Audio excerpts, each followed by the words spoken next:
మహారాజా, నీకు నిండు వందనాలు. నీ రాజ్యంలో మాకు కొంత స్థలం ఇచ్చావు, అందుకు స్తోత్రాలు. దేవా, జీవితకాలం అంతా కూడా మేమందరం కూడా కృతజ్ఞతావందనాలు చెల్లిస్తూ, నీ రాజ్యంలో శాంతి ఉంది, నీ రాజ్యంలో సమాధానం ఉంది, నీ రాజ్యంలో ఆశీర్వాదం ఉంది.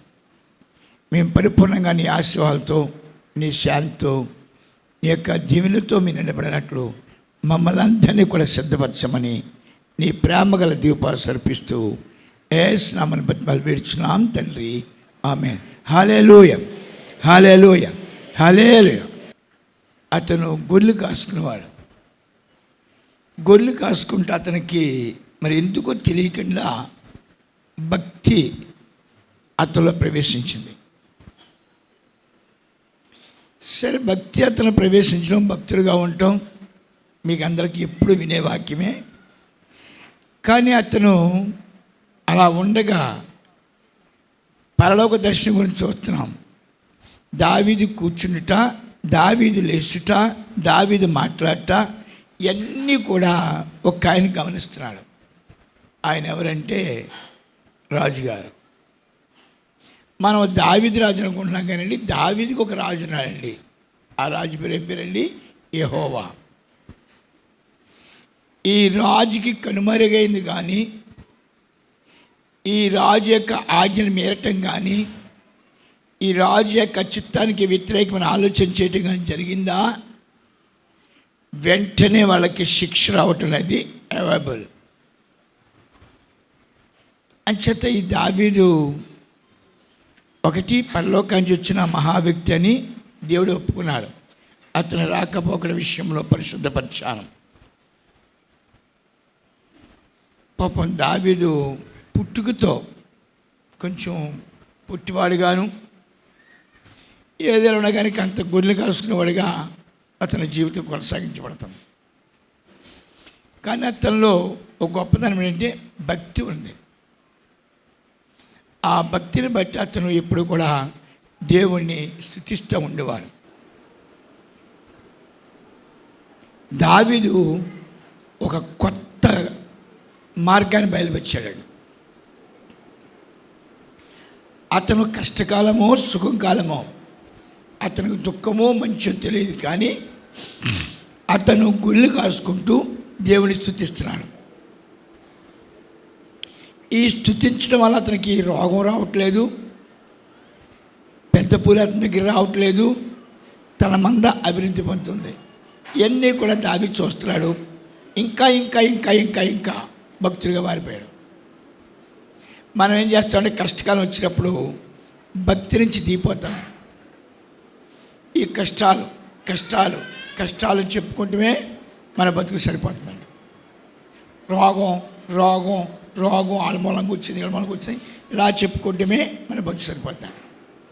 కానీ దావీదు చాలా ఇంకా ఇంకా ఇంకా ఒక దినాన దేవుడు అతని యొక్క భక్తిని బట్టి, అతని యొక్క నీతిని బట్టి అతన్ని రాజుని చేశాడు.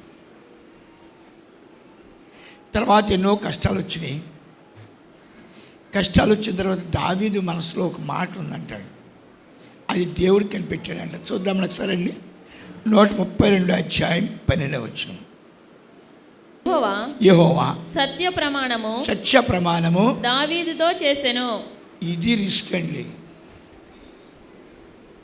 ఆడేదో చిన్న దేవాలయం కట్టుకుందాం అనుకున్నాడండి, దేవుడి కృతజ్ఞతగా. ఏదో అక్కడ కూర్చుని పాటలు పాడుకోవాలనుకుంటున్నాడు. దేవుడు ఏం చేశాడు? నువ్వు కట్టే దేవాలయం కాదు కానీ నేను చెప్పినట్లుగా నువ్వు కట్టాలన్నాడు. నువ్వేదో జ్ఞానమాతో కట్టేస్తానన్నావు, లేకపోతే టేకర్తో కట్టేస్తానన్నావు. కాదు, నేను ఏ విధంగా కట్టమంటున్నానో ఆ విధంగా నువ్వు దేవాలయం కట్టాలి.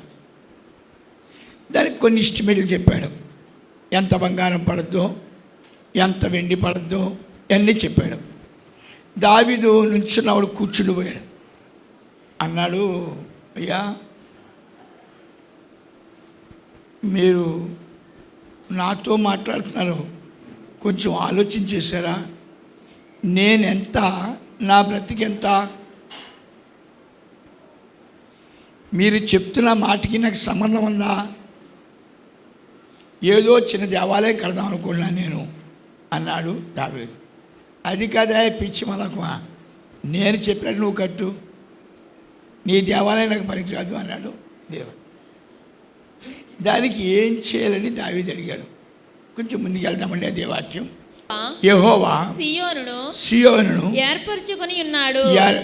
ఆయనే అన్ని రెడీ అయిపోయాడు. ఓ పక్కనే సియోను కొండ ఏర్పరచుకున్నాడు, ఓ పక్కనే యెరూషలేము ఏర్పరచుకున్నాడు, ఓ పక్కనే 1000 మంది భక్తులు ఏర్పరిచాడు, ఓ పక్కనే వెండి బంగారాలు. అది తెలియక చాలామంది కలవపడతారు. కానీ ప్రమాదం, దావీదు బతుకులో ప్రమాదం పొంచి ఉంది. అది ఎవరూ గమనించలేని విషయం.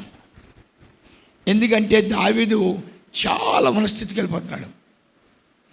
వెళ్ళిపోయాడు. దావీదు బ్రహ్మచారి అయితే బాగుండండి. దావీదు వెనకాల ఫ్యామిలీ ఉంది, కుటుంబం ఉంది, పిల్లలు ఉన్నారు, భార్యలు ఉన్నారు. దావీదు మాట వాళ్ళు ఎలా నమ్ముతారు? దావీదు చెప్పినట్టు వాళ్ళు ఎలా వింటారు? అది దావీదుకి చాలా ప్రాబ్లంగా ఎదురైంది. దాని తోడు ఈ దావీదు అన్నీ దేవుడిచ్చిన తర్వాత మనం చేసే తప్పే దావీదు కూడా చేశాడు.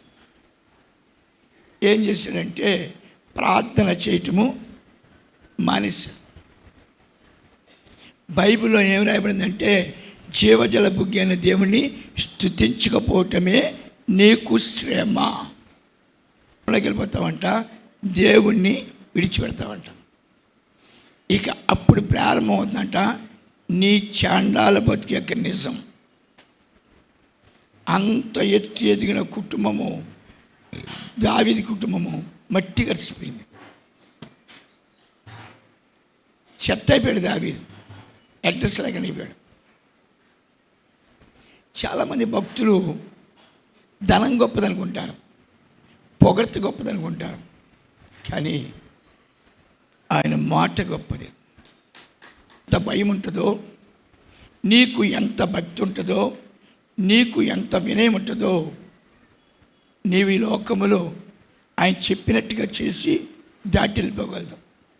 లేదు, ఎక్కడైనా సరే నువ్వు నెగ్గినట్టుగా ఉన్నావా, బలమైన దెబ్బ తగిలేస్తుంది నీకు.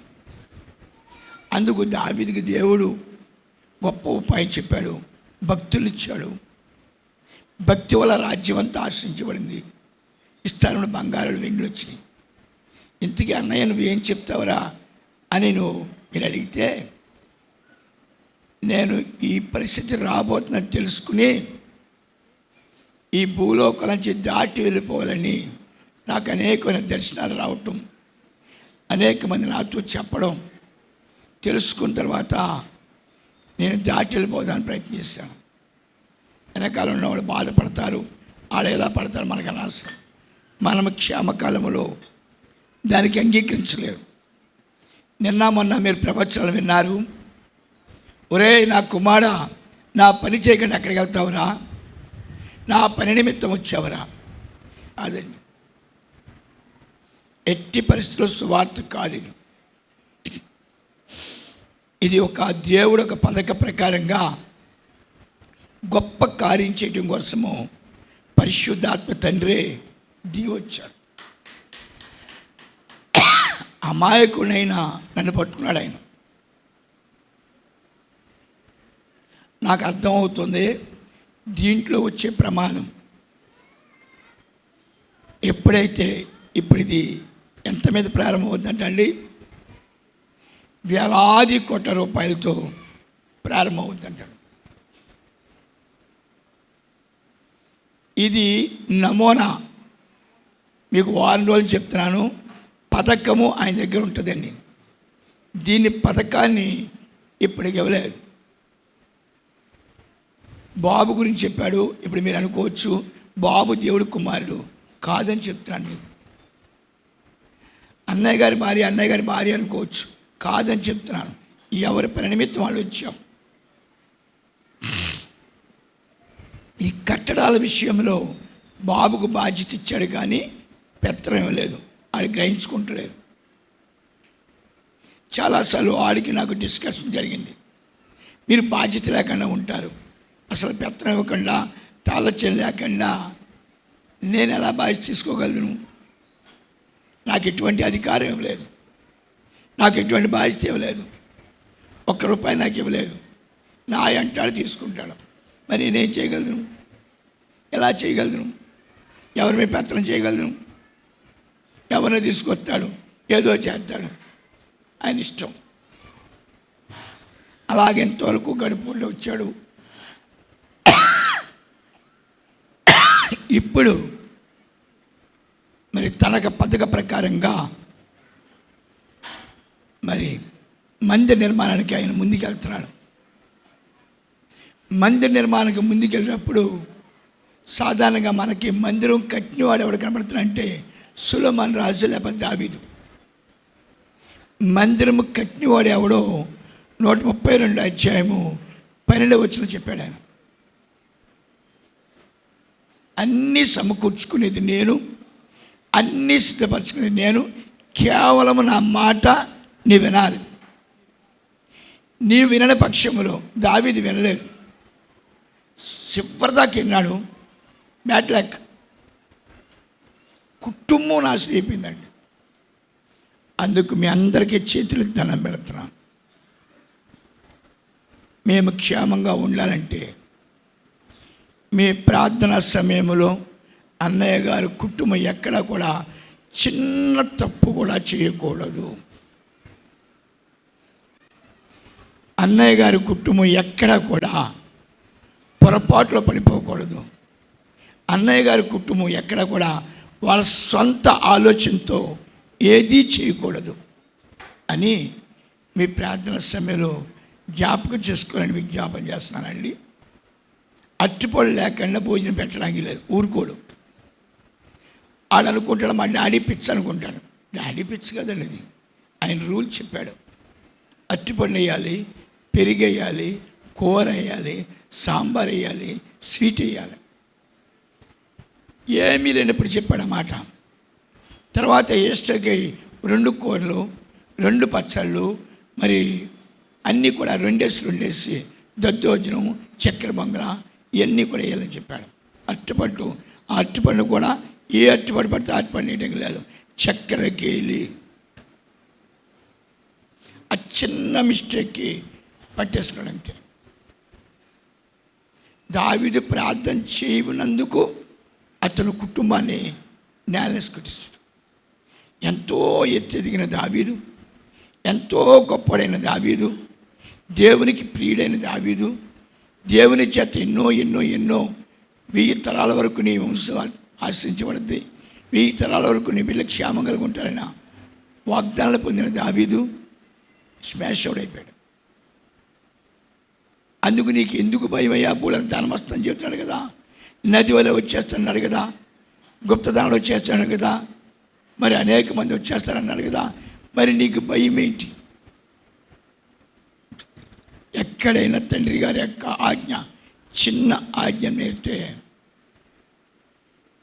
నేను చాలాసార్లు చెప్పాను, మీరు నా భార్య అంటే కలవనుకుంటారు, కాదు, చెప్పాడు, నా ధనాన్ని నువ్వు దుర్వినియోగించేస్తున్నావు, పట్టుకుంటానని. ఆవిడ వాక్ అనుకోలేదు, అది నా మొగుడికి నచ్చకరా అన్నాడు, అంతే పట్టుకున్నాడు. అది వడపలాగా అక్కడ కూర్చోబెట్టాడు. అంచేత ఇప్పుడు జరగబోయేది మందిర కార్యక్రమం ప్రారంభమవుతుందండి. అది వేల మీద, లక్షల మీద, కోట్ల మీద కాదు, కోట్ల రూపాయలతో ప్రభుత్వంతో కలుపుకుని, ఒకప్పుడు మీకు ప్రవచనం ఉంది, మీరు గుర్తుందో లేదో, ఇక్కడ పార్టీలో ఎక్కువ ఉంటారు, మాజార్ పార్టీలో చంద్రబాబు నాయుడు వస్తాడు అని. చంద్రబాబు నాయుడు అప్పుడు రాలేదు, ఓడిపోయాడు, అయిపోయాడు, సైడ్ అయిపోయాడు. ఇప్పుడు మళ్ళీ చంద్రబాబు నాయుడు వస్తున్నాడు. చంద్రబాబు నాయుడు యెరూషలేము వీధుల్లో సంచారం చేస్తాడు.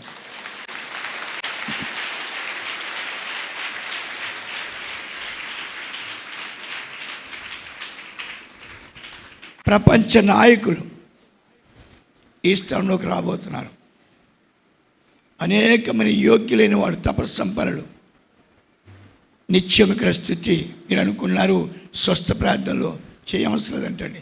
ఆటోమేటిక్ మీరు వచ్చేస్తారంటండి. తప్పట్లు కొట్టుకుంటా దేవుడు దీవించుకుంటే వెళ్ళిపోతారు.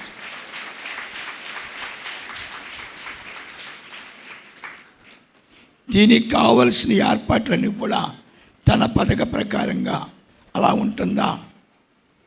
హోలీ ల్యాండ్ తయారైనప్పుడు సిలువ పెట్టేటప్పుడు మరి ఇంజనీరింగ్ గారిని తీసుకొచ్చాం, చాలా ట్రబుల్ పడ్డాం. మన మందిరము చెట్టు కింద ఉండగా ప్రవచనం వచ్చింది. 1 ఎత్తబడే సంఘం అని, 2 పరమ యెరూషలేము అని. సరే, తర్వాత మళ్ళీ మనం విజయవాడ వెళ్ళాం. అక్కడికి వెళ్ళిన తర్వాత మళ్ళీ ప్రవచనం వచ్చింది, ఇది సియోను కొండ. తర్వాత మళ్ళీ ఇక్కడ చెరువు గడికి వచ్చాం, అది హోలీ ల్యాండ్. ఇలాగ తానే ఇవన్నీ చేసుకుంటూ వస్తున్నాడండి. అంచేత ఇక్కడ ఆయన ప్రత్యేకమైన ఆలోచనతో కార్యక్రమాన్ని ప్రారంభించి, ఎవరు అంటే పరిశుద్ధాత్ముడు. ముందుకెళ్ళు, తప్పట్లు కొట్టు తప్పట్ల. నీకు కరువు వద్దని చెప్తున్నాడు, ఆ కరువు రాదు. హల్లెలూయా. నా పని ప్రారంభమైతే సమృద్ధి సమృద్ధి సమృద్ధి సమృద్ధి అందించా. దానిలోని బీదలను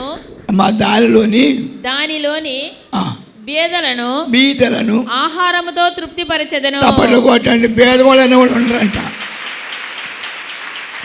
ఇక మన మధ్యన భేదవాళ్ళు ఉండరంట. భేదవాళ్ళు వినటానికి ఇష్టం లేదంట ఆయనకి. ఇంచేత దావీదు రాజ్యములో ఎప్పుడైతే దావీదు ప్రవేశించాడో ఆ దేశంలో ఏం లేదండి, భేదరకం లేదు. ఎక్కడ చూసినా బంగారమే, ఎక్కడ చూసినా వెండే.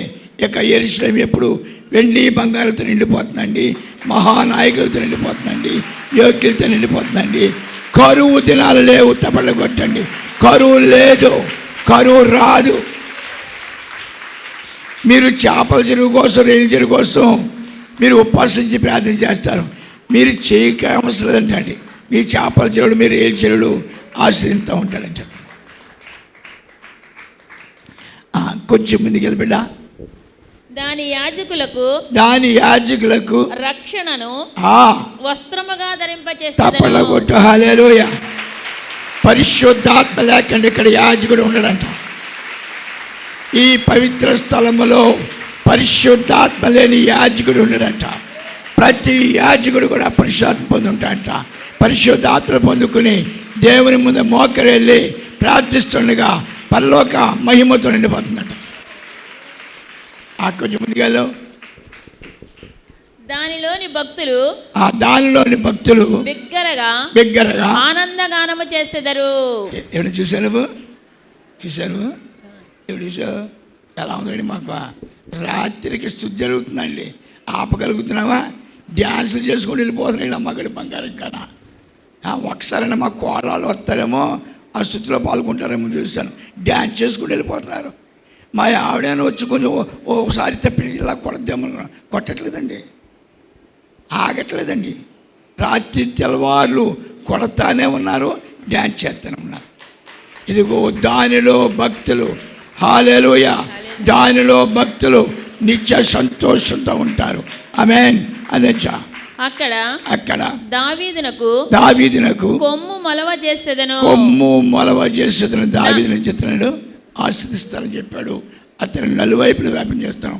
అతని ద్వారా నా మందిరాన్ని నిర్మాణం చేస్తాను అని చేత నేనైతే సంతోషంగా ఉన్నాను అని మీరు అనుకోవద్దండి. ఎంచేతంటే దావీదు లాంటి ప్రజాశాలి ఈ విషయం సువార్త అనుకోండి, ఎక్కడికో తిరుగుతాం. ఇది సువార్త కాదు. తన ధాన్యాలతో భక్తులతో అయా నిత్యము మరి ఉపవాసాలతో చేయవలసిన ఈ గొప్ప కార్యం చేసి ఎవరికి చెప్పాలండి? ఆయనకి చెప్పి మనం వెళ్ళిపోవాలి. దీంట్లో ఏది కూడా మనకు సంబంధము ఉండదు. ఆయన పథకం కోసము, ఆయన భవిష్యత్ కాలం కోసము దీన్ని సిద్ధపరుస్తున్నాడు. అందుకు మెయిన్గా చెప్తున్నాను, దీంట్లో ఏర్పరచుకున్నాడు కాబట్టి, పిలిచాడు కాబట్టి, ముందర మేము, మా కుటుంబం, మా పిల్లలు బహుపరాక్ భయభక్తులతో ఉండినట్లు, మేము ఎక్కడ కూడా చిన్న తప్పు చేయకున్నట్లు, దేవుని ఆజ్ఞల మేరకు ఉన్నట్లు, మేము ఎదవ పెత్తనాలు చేయకున్నట్లు, మా కొరకు మీరు 365 రోజులు మీ ప్రార్థన సమయంలో జ్ఞాపకం చేసుకోవాలని మీ అందరికీ నేను విజ్ఞాపన చేస్తూ సెలవు తీసుకున్నాను. ఆమేన్.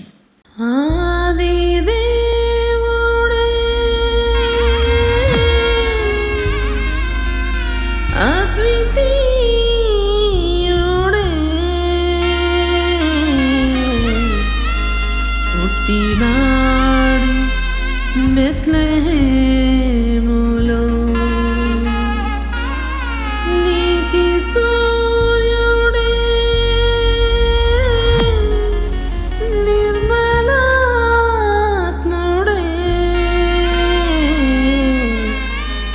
జన్మించి పశుల పాకలో ఆదిదేవుడే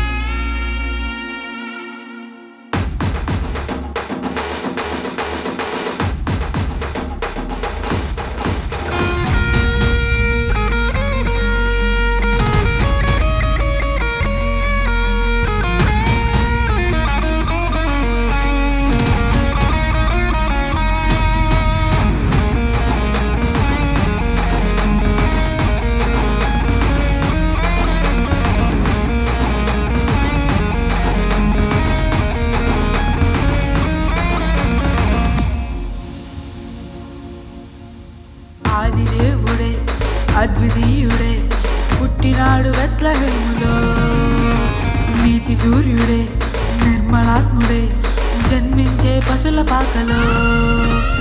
ఆదిదేవుడే అద్వితీయుడే పుట్టినాడు బెత్లెహేములో, నీతి సూర్యుడే నిర్మలాత్ముడే జన్మించే పశుల పాకలో.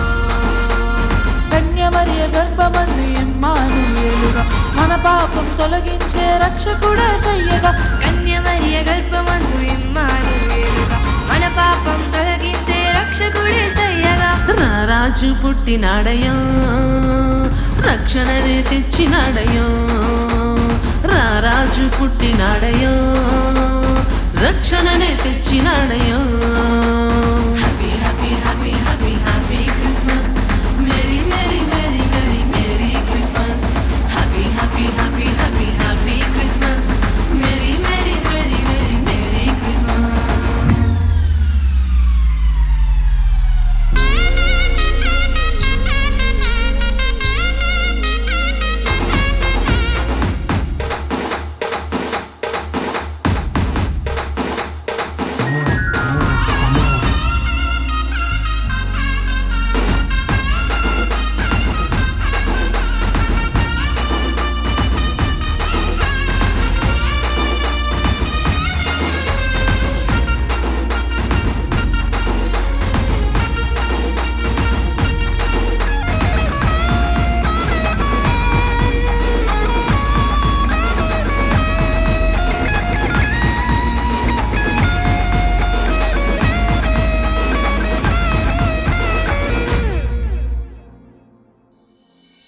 లోకాల నేలే రాజాదిరాజు పుట్టెను పుడామిపై బాలునిగా, ఆది అంతము లేనట్టివాడు అవతరించెను దీనునిగా. లోకాల నేలే రాజాదిరాజు పుట్టెను పుడమిపై బాలునిగా, ఆది అంతము లేనట్టివాడు అవతరించెను దీనునిగా. పరిశుద్ధుడే పరమును వీడి మన కోసం ఇలకొచ్చెనుగా. సామాన్యునిగా సర్వాన్నే విడచి రూపమెత్తెనుగా. రారాజు పుట్టినాడయో, రక్షణని తెచ్చినాడయో. రారాజు పుట్టినాడయో, రక్షణని తెచ్చినాడయో. Happy happy happy happy happy Christmas, merry merry merry merry merry Christmas. Happy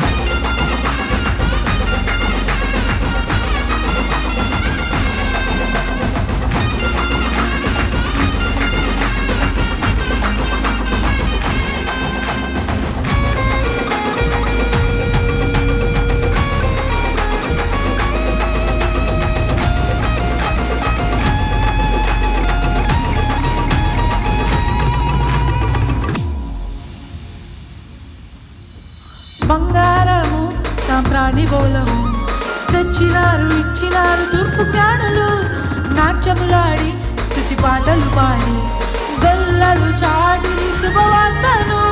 బంగారము సాంబ్రాణి బోలము తెచ్చినారు ఇచ్చినారు తూర్పు జ్ఞానులు నాట్యములాడి స్తుతి పాటలు పాడి గొల్లలు చాటిరి శుభవార్తను. సంతోషముతో మనమందరము చేరదము కీర్తించదము ఆర్భాటముతో ఆరాధన చేసి సందడి చేసేదము. రారాజు పుట్టినాడయో రక్షణనే తెచ్చినాడయో రారాజు పుట్టినాడయో రక్షణనే తెచ్చినాడయో. Happy happy happy happy happy Christmas merry merry merry merry merry Christmas. Happy happy happy happy happy Christmas merry merry merry merry merry Christmas. ఆది దేవుడే అద్వితీయుడే పుట్టినాడు బెత్లెహేములో నీతి సూర్యుడే నిర్మలాత్ముడే జన్మించే పశుల పాకలో. ఆది దేవుడే అద్వితీయుడే పుట్టినాడు బెత్లెహేములో నీతి సూర్యుడే నిర్మలాత్ముడే జన్మించే పశుల పాకలో. కన్యమరియ గర్భమందు ఇమ్మానుయేలుగా మన పాపం తొలగించే రక్షకుడే సయ్యగా. కన్యమరియ గర్భమందు ఇమ్మానుయేలుగా మన పాపం తొలగించే రక్షకుడే సయ్యగా. రారాజు పుట్టినాడయో రక్షణనే తెచ్చినాడయో రారాజు పుట్టినాడయో రక్షణనే తెచ్చినాడయో.